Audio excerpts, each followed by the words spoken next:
whoa, I have a boyfriend, and it is super serious, right, babe? Of course it's serious. Yeah. Got room for just one dude? Whoa! The Lego Movie should have been a disaster. I think we can all agree on that. It's a movie based on a plastic brick toy with no built-in story, no established characters, and no obvious emotional core. It had every reason to be a soulless cash grab, or a 2-hour commercial designed to sell more stuff. And somehow, it didn't actually suck. Actually, the Lego Movie is one of the most inventive, hilarious, and surprisingly emotional films of the 2010s. So today we're asking, how the hell did that work? Because when the Lego Movie was announced, nobody expected greatness. You've got a toy brand with no lore, no protagonist, no antagonist, and nothing even remotely resembling a cinematic narrative. Remember, most of Lego's sales came from outside franchises like Star Wars or Batman. But then a miracle happened. Phil Lord and Chris Miller joined the project. Now these guys have already turned impossible projects into gold. A 21 Jump Street reboot, or Cloudy with a Chance of Meatballs. They were insanely creative people. They look at corporate nonsense and somehow find a soul. With Lego, they took a brand that's all about following instructions, and they built a story about creativity, individuality, and freedom. The whole movie ended up being a metaphor for itself. From the very first frame, the Lego Movie builds a world that feels totally unique. It's not Pixar, it's not Disney, and it's not DreamWorks. It's plastic, it's Lego, and that's on purpose. Every explosion is made out of bricks. Every ocean wave is a pile of blue pieces. Smoke, bricks. Fire, bricks. They didn't just use Lego, they committed to the illusion of a Lego animated universe. This wasn't just CGI, it was stop-motion logic simulated digitally. It feels tactile, handmade, and weirdly, it ends up looking more expressive than most hyper-real 3D animation. It leans into its limitations and made them strengths. That's not just style, that's theme. Then we have a protagonist. Meet Emmett. He's boring, bland, and a walking instruction manual. He's no personality, no opinions, and no purpose. That's the point. Emmett is the perfect audience surrogate in a world dominated by pop culture icons, superheroes, and larger-than-life characters. He's the stand-in for every person who ever felt too ordinary to matter. You could argue that he's a parody of every generic Chosen One protagonist from the last 30 years. But the genius is, the movie doesn't make fun of him. It lifted him up. But the genius is, the movie doesn't make fun of him. It lifts him up. He doesn't win because he's powerful or special.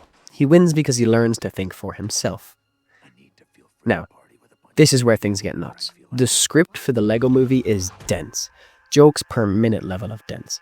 Every line has something, a pun, a reference, a callback, a double meaning. The pacing is relentless.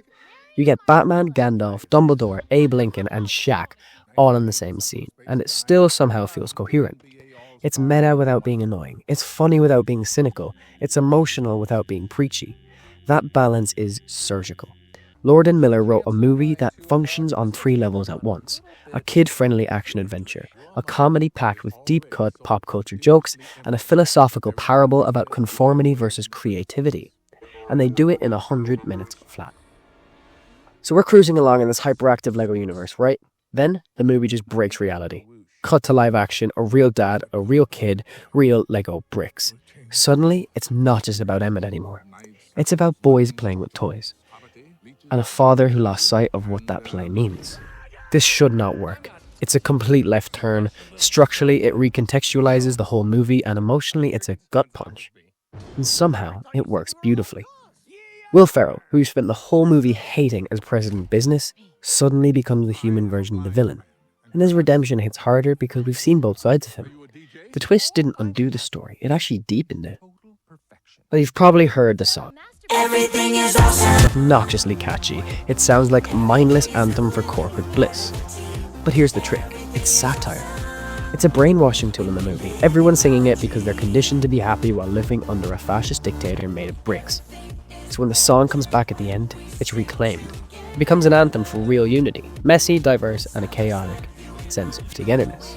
It's awesome in a new way, because now it means building your own world, not just following the instructions.